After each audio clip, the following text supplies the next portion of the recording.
Can you introduce yourself and tell us about your company? So yeah, I'm Susie Hewson. The founder of Natracare, and that started way back in 1989, which was a campaign that I initiated to raise awareness and bring about change in the use of toxic chemicals and synthetics and plastics in feminine hygiene products. And in order to do that, in order to design those products, I had to create a company because prior to that, I've been all sorts of things. I trained as a graphic designer and I did postgrad in education so I could teach. I also was a fitness instructor for 17 years. And I had two young children, both of them under 3. So I just suddenly thought I had this big idea that I was going to make a difference by making industry change their minds about how they produce things, and when they didn't, that was where I was going to step in. I was going to design my own products, and so that was the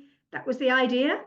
And it came to me in the after a TV program that I'd watched about the use of chlorine bleaching in the industry, all paper products that left contamination in our environment of dioxins, which is carcinogen, and also remains in the products.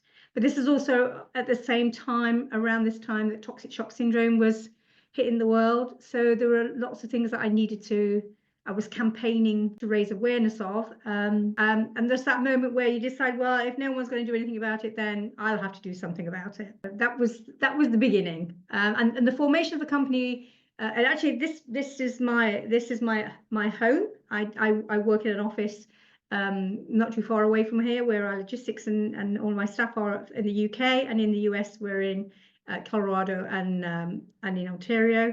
But I was in this office for 10 years on my own, believe it or not, and working for nothing effectively. So everything that came from the company was put back into the company. So this is like I only returned to this state of being in this office during COVID.